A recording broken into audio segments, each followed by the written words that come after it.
Greetings, this is Brian Alexander, returning to the vlog, and this time I'd like to try something a little new. Now, for the past few months, I've been vlogging the future, that is, doing this kind of informal thing. No fancy special effects, or images, or sound effects, just me monologuing at the camera. And I've been focused on the future, trying to give you all something to think about for possible directions humanity might be headed. I've also been responding to current events, trying to bring these two together. But today I'd like to focus more on current events insofar as they impact higher education directly. What I'd like to try doing is a regular, maybe weekly update on what the Trump administration is doing to higher education. Now, I've already been doing some of this on my blog and some of this on Medium. Last week saw some people asking for more evidence of what's happening. They asked this on the Future Trends forum, and I thought it might be worth escalating things from text to video. I also confess to partly being inspired by the great underappreciated television show Babylon 5, where everyone's heroine, Susan Ivanova, gives a regular update about what's happening in a terrible political situation. Well, what I'd like to do is give you just the news. Every item backed by evidence, which will be in the links for which will be in the show notes.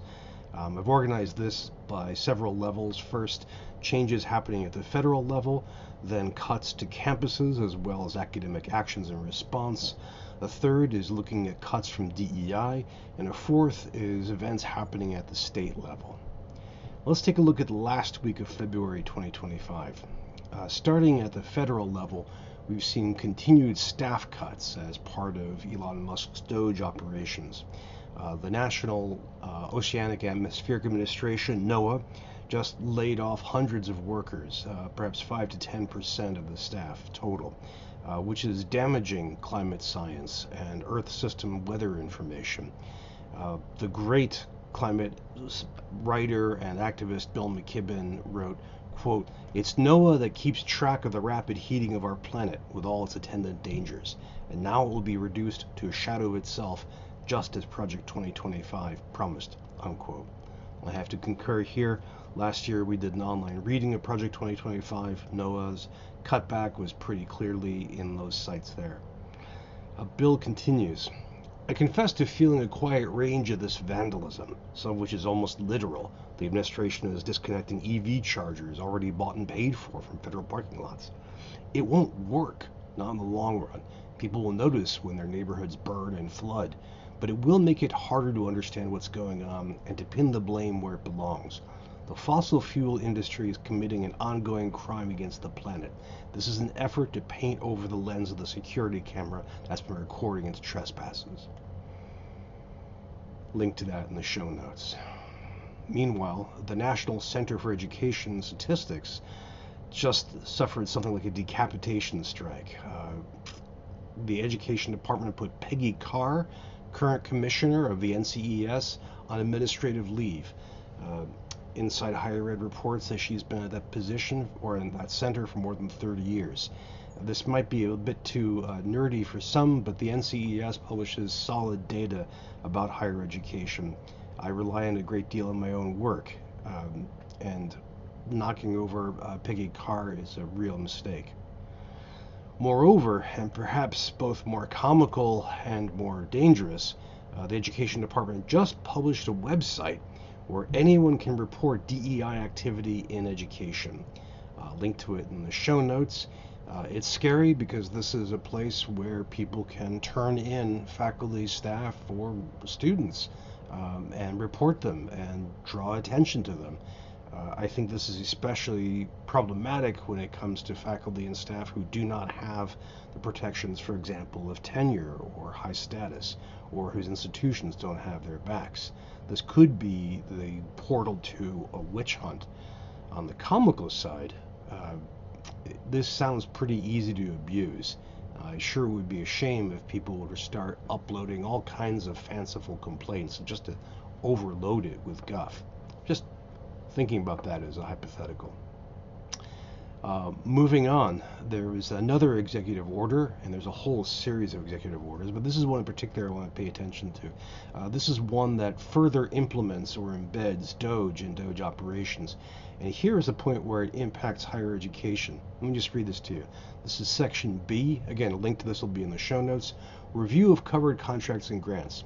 Each agency head, in consultation with the agency's DOGE team lead, shall review all existing covered contracts and grants, and where appropriate and consistent with applicable law, terminate or modify, including through renegotiation, such covered contracts and grants to reduce overall federal spending or reallocate spending to promote efficiency and advance the policies of Donald Trump's administration.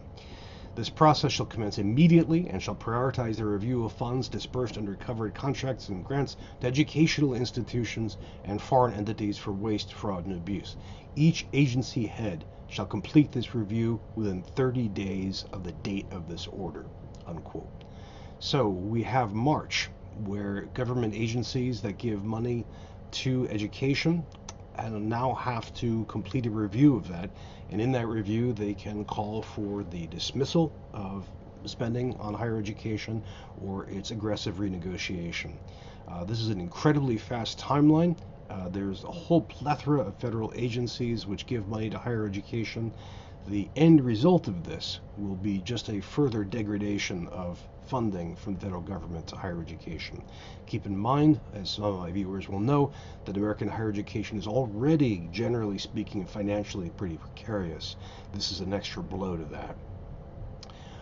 Furthermore, at the federal level, but not within the Trump administration, but from the Senate, Senator Ted Cruz recently published a database of National Science Foundation grants that he deemed to be problematic or too woke.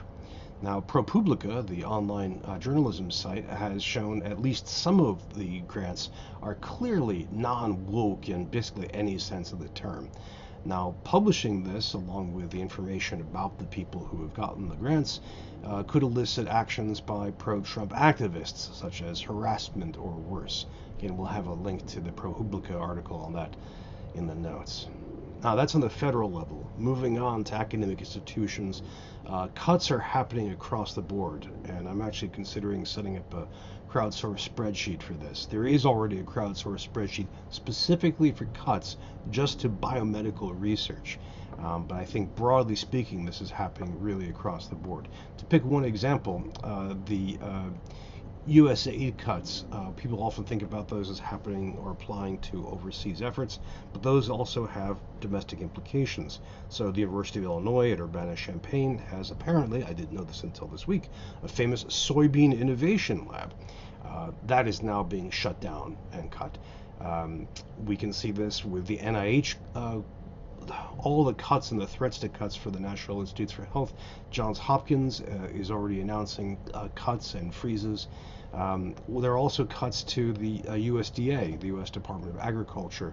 University of Wisconsin-Madison just announced that it's going to have to decrease graduate school admissions offers to would-be students there. So the cuts continue. Now on the DEI level, we're continuing to see this. This seems to be a major focus for the Trump administration.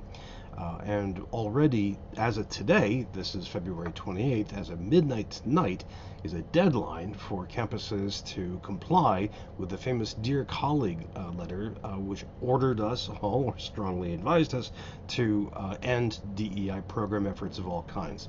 So colleges are, in Inside Higher Ed's words, scrambling to do this. The Dear Colleague letter is pretty vague. It's not clear exactly what this means. We'll see all the fallout from this occur over the next week plus. Now, the American Federation of Teachers and the American Sociological Association sued the Trump administration over the Dear Colleague letter. We'll see what impact that has if any judge, for example, puts in a temporary stay.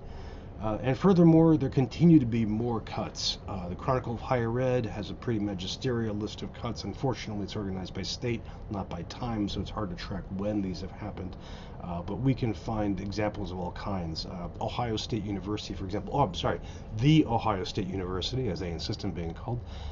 This is a report from Higher Ed Dive.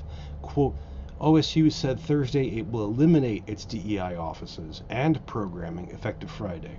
The state flagship university plans to close its Office of Diversity and Inclusion and discontinue services at its Center for Belonging and Social Change less than 24 hours after announcing the change. The move will result in job cuts, although Ohio State did not specify how many, unquote.